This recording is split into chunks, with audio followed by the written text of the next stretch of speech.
All right, let's do this thing.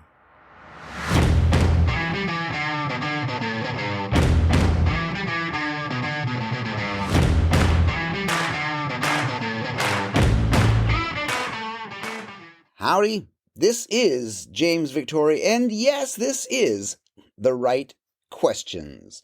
The Right Questions is the podcast that is devoted to helping you get paid to do what you love. And, today's topic is going to be perfectly aligned with that. It's something that I feel extremely purposeful on, and something I've been helping two other people who were they were coaching clients, and now they've passed through the barriers and they're onto a new level. They have both on their own made their ways through the forest of darkness. They passed over the river of Styx, the fiery river. They've climbed to the top of the snowy peaks, bringing with them a purple rose, and brought it to me, and they've passed through these steps in order to get to the point of where they are now considered protege. And what I'm working with them on is their purpose. And that's what I want to talk to you about, because that's where I want you. I want you to be living your life on purpose.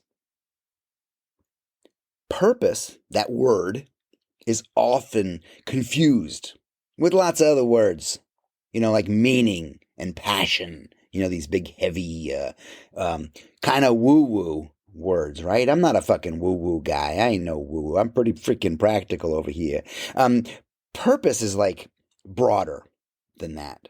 It's basically a guide. It's a guiding motivation. It gives our life a sense of direction, right? Hey, what's your purpose here? That's what they would say in the military if you're just loitering around. What's your purpose here? You got to have a purpose. You got to have a reason for being. And this is super important because we should all have a purpose. We should all know our purpose because it will help us tremendously. And that's what I want to talk to you about. Of course, anything I want to say has already been said by my pal Ralph.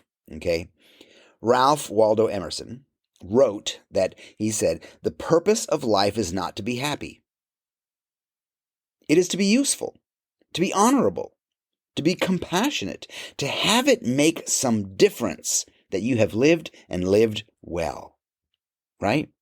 Ralph Waldo Emerson. The purpose of life is not to be happy. It's to be useful, honorable, compassionate, and to have it make some difference that you have lived well. Well said, Ralphie boy. I agree. And I disagree a little bit. The purpose of life is to be useful. It's to have our hands and our minds busy and creative.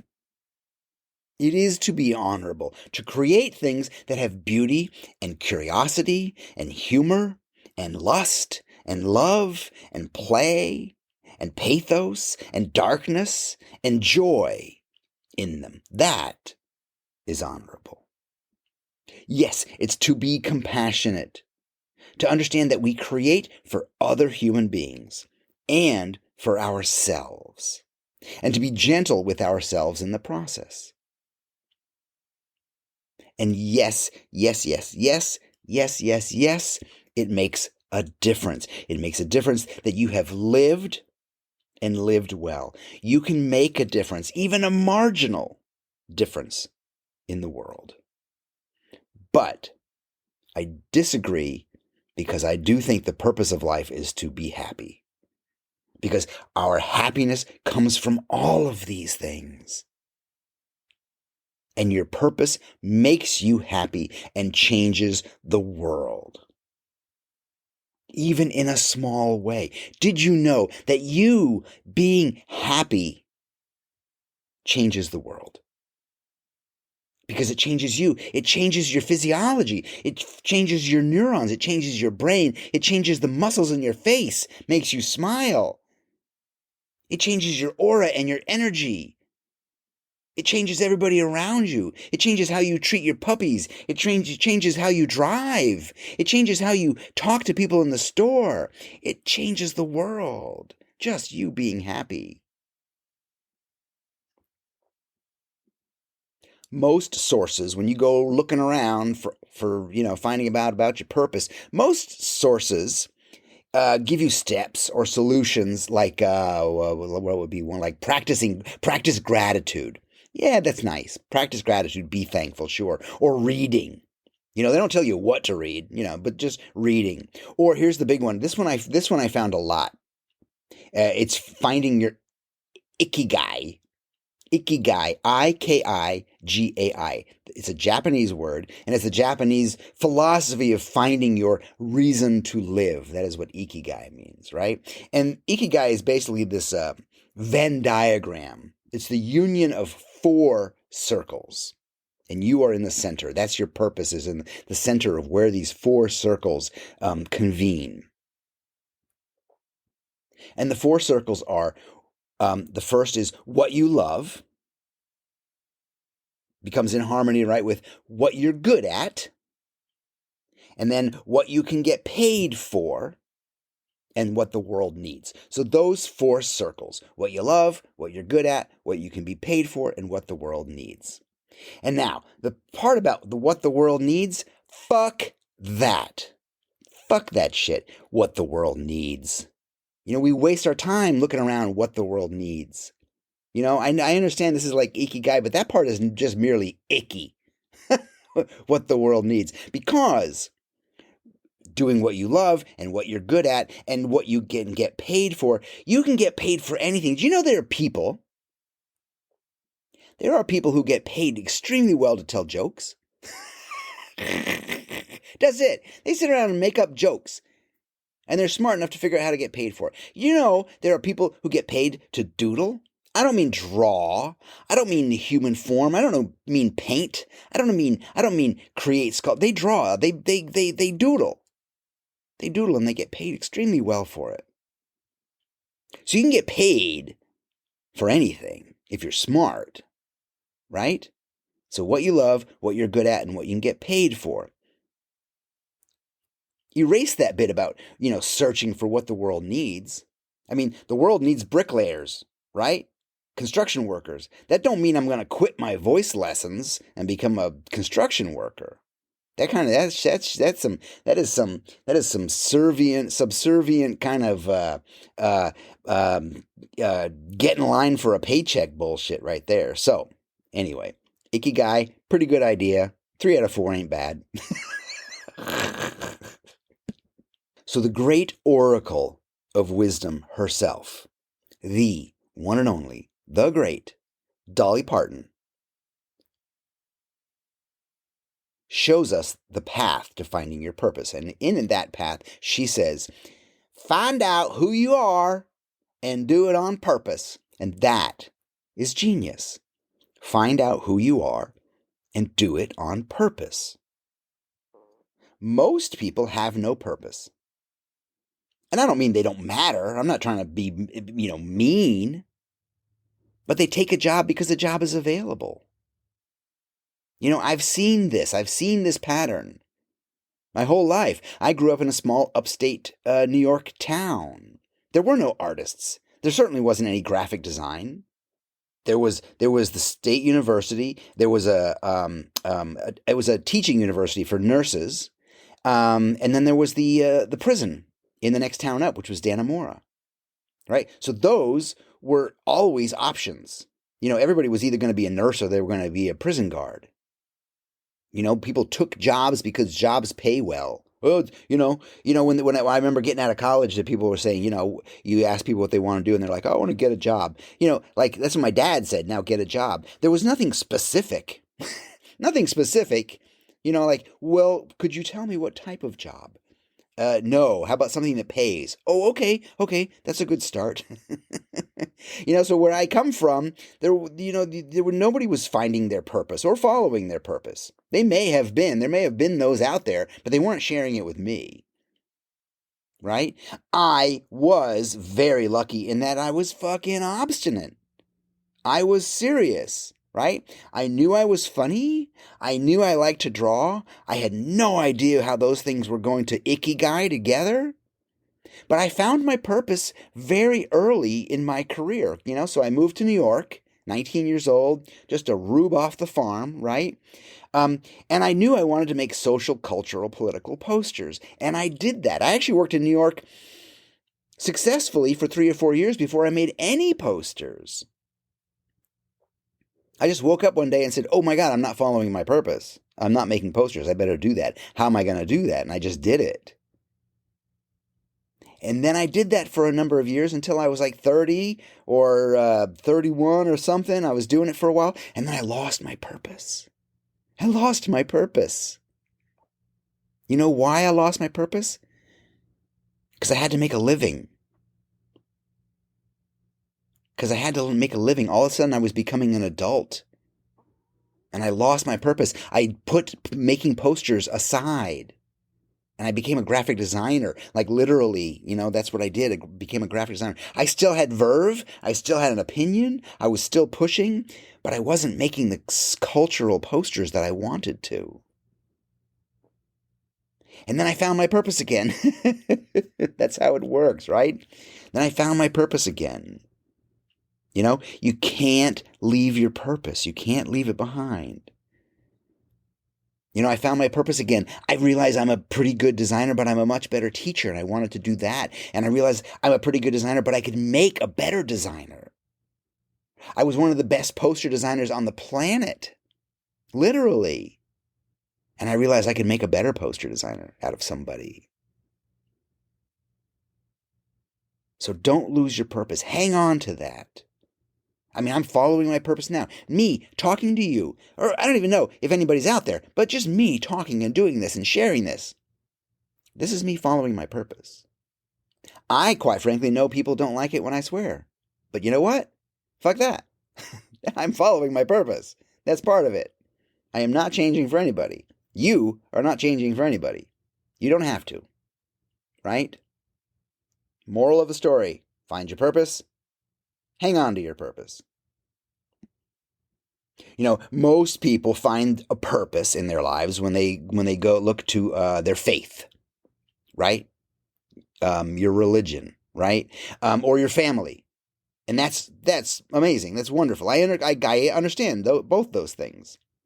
Or the satisfaction you get from your job. That's cool. I want more from you. I want your creativity. I want you. I think that is you at your best. If you're listening to this, voice, and you're out there in the world, I want more. And I think you creative, you making, you thinking, you drawing, you writing poetry and song, you making is you at your best. Because here's the big news. You were born with a purpose.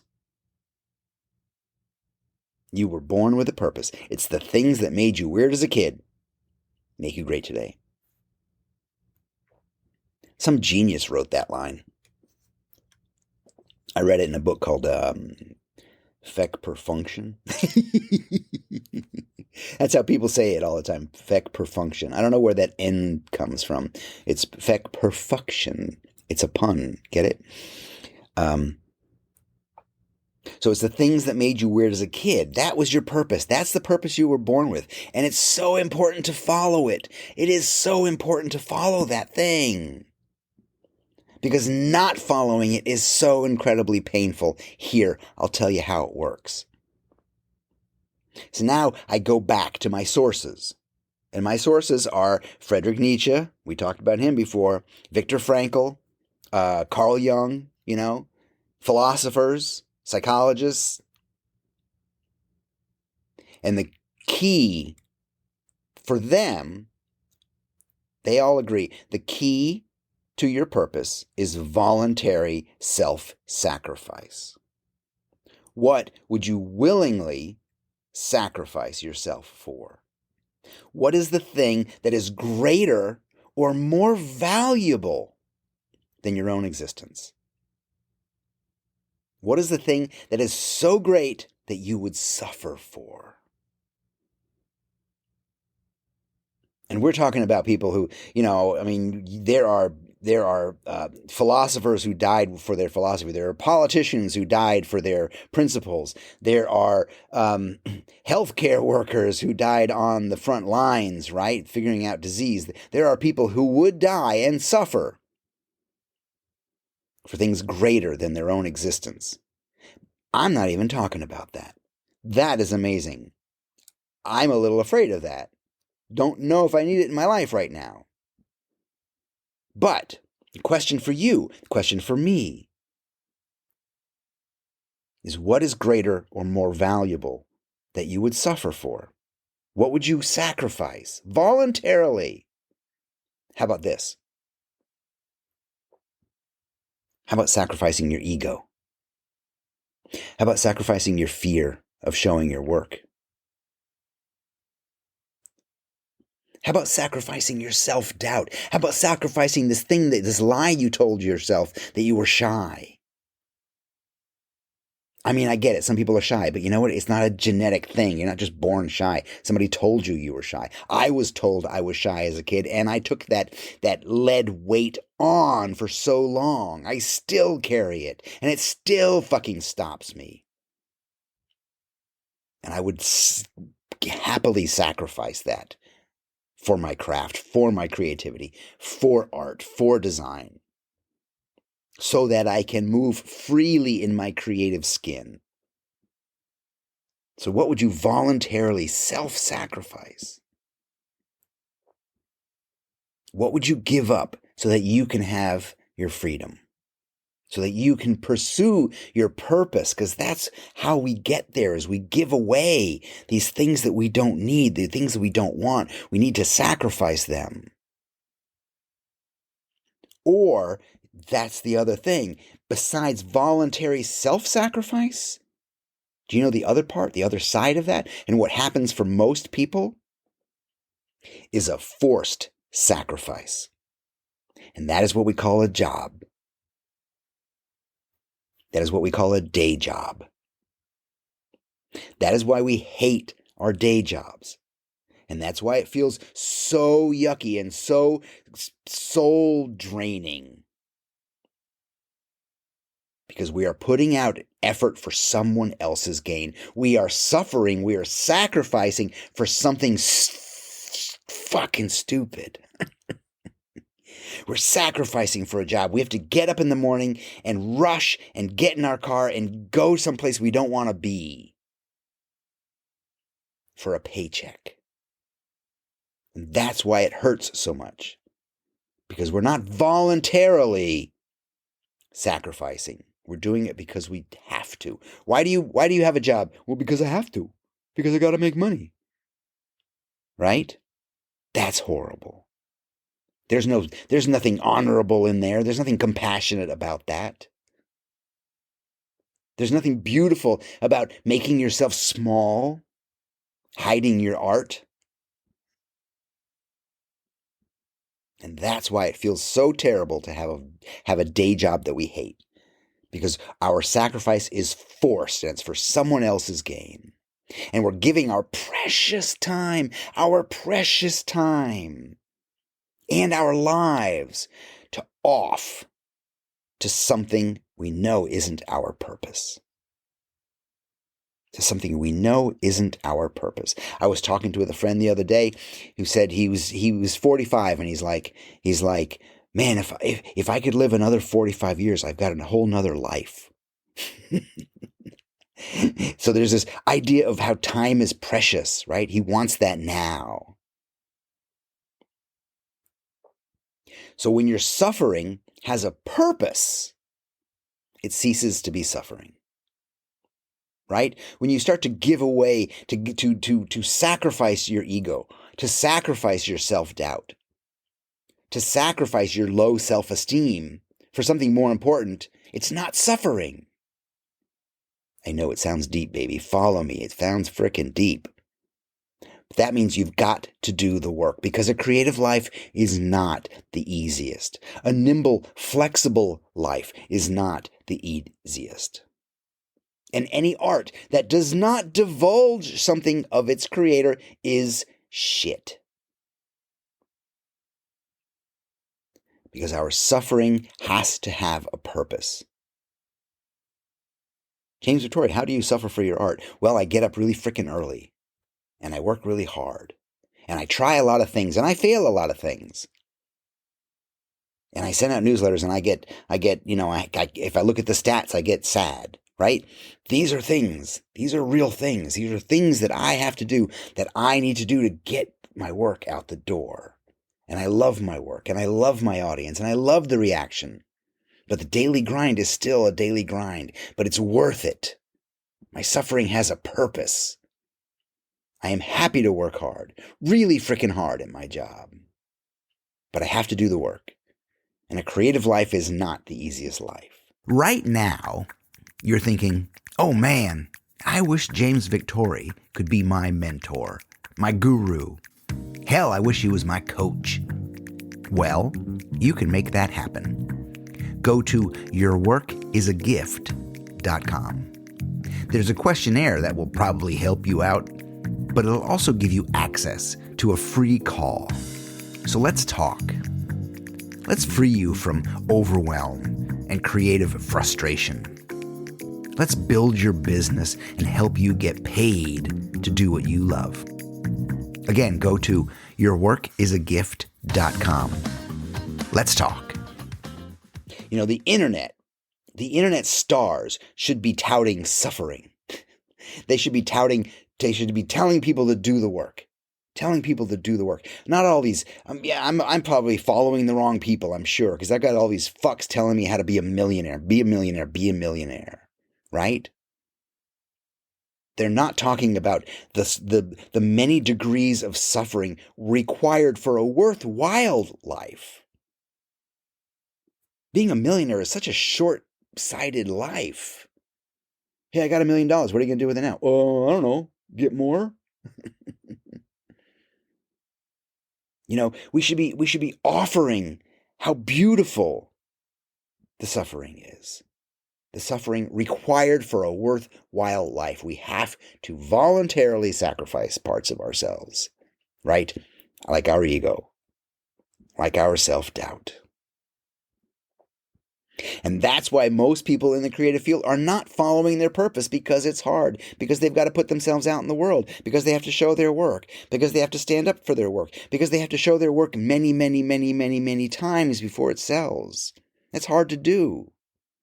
And that's why we take a job that's close to the creative action, but not the meat of the creative action.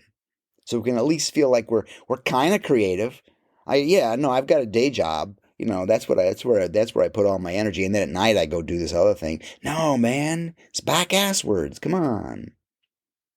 We have to serve others. Our work serves others.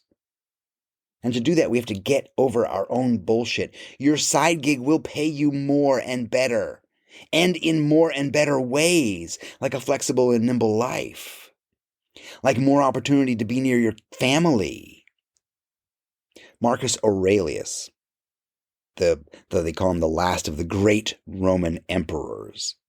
His life was all about sacrifice, but he was the emperor, so he had to be out in battle and out in away from his family and away from Rome, and he kept a journal, and his journal was called later published. He didn't think it was going to be published or want it to be published or write it to be published, but it was called Meditations.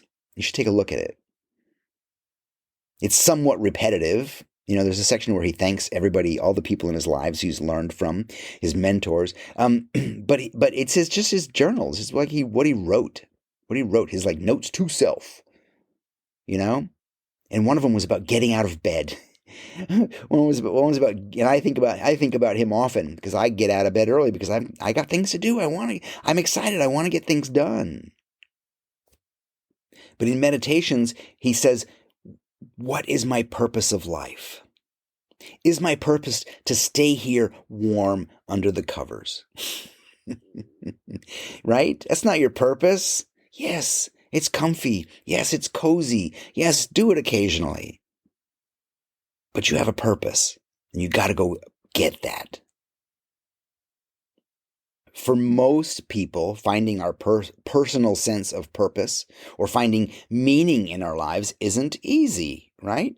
Because we got work. Hey, I can't find my sense of purpose. I've got to go to my job. Or we have family responsibilities. Or we got social expectations, social responsibilities. Or, like, if you're like me, you've got distractions by the buttload, right? Like, I can't do that right now. I've got to do chores, right? A friend of mine posted recently the four horsemen of procrastination. I thought that was pretty hilarious. And they were like snacks, internet, napping, and chores. You know, we easily abandon this quote unquote, I'm doing air quotes now. I'm doing air quotes. We abandon this idealistic version of ourselves. It's not idealistic. It's who we're supposed to be. It's who we were born to be, right? We were born weird and we need to follow that thing. Finding your purpose in your life, in your work, isn't just a nice to have thing. It's more important than you think. Because living this type of life, this purposeful life, contributes to better physical health. It's like I said, it's better for your mind, it's better for your heart, it's better for all the energies and all the liquids moving around in your body. It's better for your mental fitness. It also reduces the risk of chronic disease, right? Because what contributes to chronic disease? Stress. Stress comes from hating your job. Stress comes from knowing in your heart that what you're doing is bullshit. And I can show you studies that have found that finding your purpose, living your purpose, can help you live longer. You know, I was going to say, fuck being reasonable or responsible, but finding your purpose and living that life is completely reasonable. Completely responsible. It's logical. It's responsible for yourself. It's responsible for your friends and for your family. You're taking responsibility for your life, and it's putting your suffering to use. Your suffering is no longer just fodder for complaining or fodder for your excuses like alcoholism or smoking or anything else that you do to de-stress. So what does a purpose feel like? What does it look like? The best way I can describe a purpose is like this. You come home from work and you're done. You are cooked. You are tired. You're like, I don't even want to eat. I'm just going to bed, right? You're that tired. And you kiss the dog and you tuck the kids in, or you tuck the dog in and you kiss the kids, or whatever it is. And you drag your ass upstairs and you get under the cover and you're like, oh, fuck, I'm just gonna. And then a moment later you smell smoke. Boom! Action. Action, action, action. What happens, right? Boom. You're up. You're like, da-da-da, go do this. Grab this. Grab. Action. That, my friend, is a purpose. You now have a purpose, right? You will sacrifice your fatigue. You will sacrifice a little bit of sleep to take care of the world, to take care of your world as you know it. Boom. Now, I think that's the best way that I can put it. And I would like you to wake up, boom, wake up hungry and horny and excited, and you've made a list the night before, and you're like, okay, this is the first thing I'm going to accomplish, and I'm going to take that off my list. I'm excited. I'm going to get things done. I love this. That's what a purpose is. So if you don't know your purpose, guess what? I do. I know your purpose because I know everybody's purpose. We all have different details. Some people want to teach. Some people want to draw doodles and get paid for it.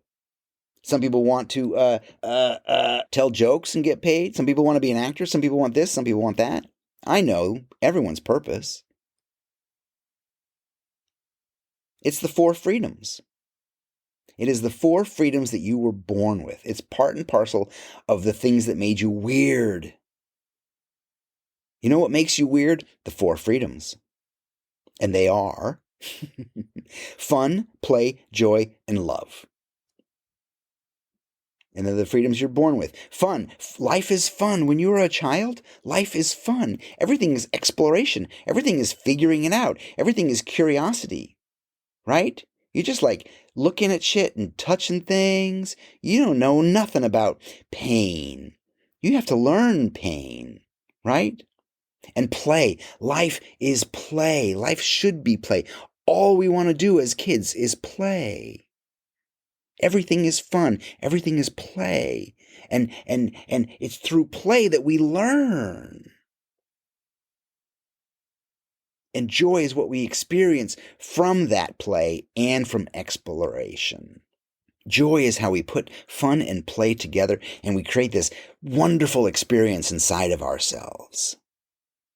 The mere joy of fucking being alive. Imagine for a moment, I was thinking about this the other day. Imagine for a moment, you go through the grocery store. I think about this a lot when I'm in the grocery store. Go through the grocery store and you're curious and you just want to have fun and play. And you want to just basically try everything. Right? You're like opening shit and like, oh, I didn't know. Oh, that's kind of interesting. Let me put that in my cart. Or you just try everything. Let's forget the fucking rules. Let's forget the rules for a moment. Let's forget the expectations of others for a moment, and let's have fun and play in our lives. Right? What tremendous joy that would bring. I mean, hell, that's why we watch like a movie like a Jim Carrey movie, because he acts out what we want to do. He has that childlike sense of exploration and fun and play. We watch many movies because we want to experience that. How a hero moves, how a comedian moves, how they move through life on their purpose without thinking, right? So that's joy. And then the fourth is love. Because we all we want is to give and receive love freely. Right? We want to hug everybody and we want to be hugged. That feels good. It feels really good to hug and to be hugged.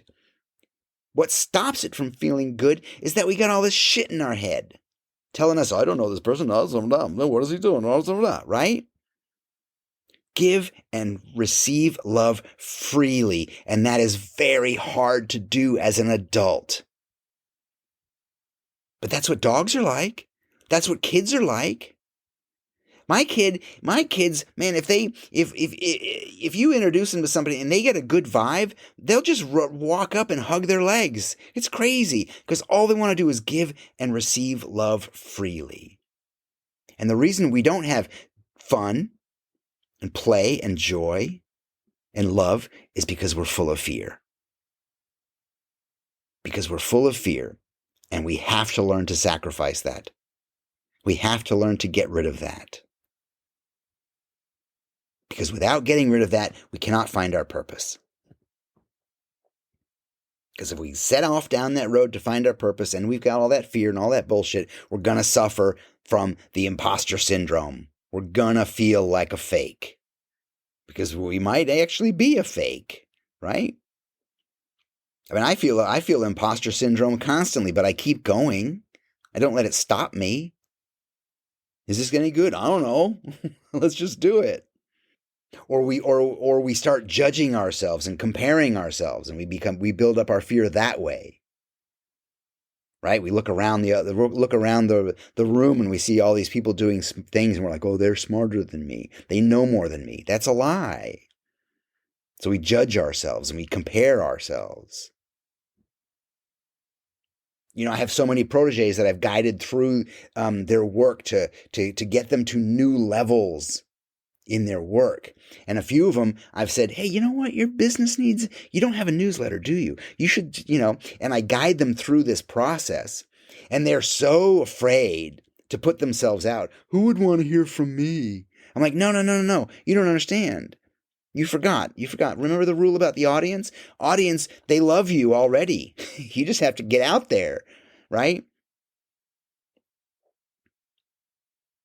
And then they'll admit to me later it took them like an entire day for them to push the send button, right? To get the balls to push the send button. But once they do, they and the reason they're waiting is because they're so afraid of the judgment that they're going to get from the outside world, all the criticism they're going to get. But what happens, what comes back is all the love and all the people saying, hey, this is really great. When's the next one? Right? Because that's when we share the four freedoms. That's what we get back. We get the response that we want. Because we forget that the audience is waiting for us. They're waiting for us to share. They're waiting for us to show our purpose. This is when you know that your work is a gift, because your work is now a service to the world. Remember Emerson saying that your work will change the world. And finding and following your purpose will change the world. Trust me. Most people are lost. Remember, they take a job because one becomes available, and then they stay too long. Or you take a job right out of high school or right out of college, and you stay, right? You're pursuing nothing but a paycheck. You're basically loitering. You're loitering to get paid, right? But you've got no reason to get up in the morning. You're not excited. There's no spark because you've got no personal code, no philosophy to follow. Your purpose is your philosophy. It's your credo. It's your path. I follow philosophy and I read philosophy because philosophy offers counsel. Philosophy is written by human beings for human beings. It's a way of thinking that helps you with your life. Having and defining your purpose seems daunting at first because we have to develop these things like our own personal code, our philosophy. But it seems daunting. But let me take a couple things off the table. Sometimes it's interesting to see it backwards, right? Instead of what do I really want? What do I really want in my life? How about this? I used to say, people often ask me, how do I find my purpose? And I used to say, what do you cry about in the shower? Like, what are you missing in your life? But we can look at it this way too. What drains you? Figure out what drains you. Figure out what you really friggin' don't need. Like, that's an easy list, right? That's an easy list. And there are probably some biggies in your life that you can put on that. And now what you're doing is you're turning your pain into your purpose. That's smart. You're turning your complaining into your purpose. You're turning the things you hate into the things you love. You're turning the things that you complain about into your purpose. Think about the things that exhaust you mentally and physically. And once you can point these things out, stop doing them, right? Stop doing them. Indulging in those activities, those activities are the ones that drain us, are purposeless. Let's use that word. They're purposeless. And indulging in purposeless activities drains our body and drains our mind. Our minds and our heart are not invigorated. They're not on the gas. They're just coasting. And most of us are tired at the end of the day from doing nothing. I know what that feels like. I've been there. I am not fucking special. But tiredness is a clear sign from your mind, from your body, and from your heart. But it's a bad sign. We need to learn to trust our bodies. Our bodies tell us when we're bored. Our bodies tell us when we don't have a purpose. Our mind tells us. We need to learn to trust our gut. I was talking about judging and comparison, right? So many times now we look outside. We don't trust our gut. We don't trust ourselves. We've lost that trust. There was some designer I noticed on, one of the platforms. He had this image that he put up, and it was three of the exact same things in, three, sets of words, and basically the same typeface. There were just three sans serif typeface, and the title of the thing was "Help me pick a typeface." And I'm like, what? Are you kidding? You are outsourcing your creativity. You're outsourcing your ability to have an opinion, to pick a freaking typeface. How ludicrous is that? Trust yourself. Trust your gut. Trust your feelings. Make a fucking decision. Have a purpose. What we're doing in that situation is we're giving away our purpose. My purpose as a creator is to make decisions. My purpose as a creator is to have an opinion, is to trust my inspiration and trust my audience that the choices I make are going to be correct. So we need to stop judging and just keep making. Because your purpose is as simple as living a life that makes you happy. And it doesn't have to be a life where you're curing cancer. But your search for your purpose may stop you from getting cancer. It may stop you from becoming sick. It may stop the stress. It may stop the mental and physical fatigue. Imagine living a sad and unfulfilled life and how that pain looks when you spread it out all over the world. How it coats. It's like wearing dull gray glasses when we spread our pain like that. While being happy in our work and doing the work we love and getting paid for it, because that's what I'm all about, helping you do the work you love and get paid for it. You being happy makes everybody happy. It makes other people happy. And if everybody in the world was happy, what would that look like? What would that feel like? If we weren't mired in these emotions, if we were allowed to have our own fun and play and joy and love. We should all have a purpose, and we should all know our purpose. Because I want you to get paid to do what you love. And this is James Victore, and this is the right questions. Listen, I am nothing without you. This program is nothing without questions. So please send your questions to howdy@yourworkisagift.com. I'm James Victore. I'm working on my purpose. I'm constantly working on my purpose. Send me notes. Tell me what's going on. I want to hear you working on your purpose. I want to help you. You guys have an amazing freaking day, or night, or morning, or wherever you are. And remember, I love you, and I'll talk to you later. Bye-bye.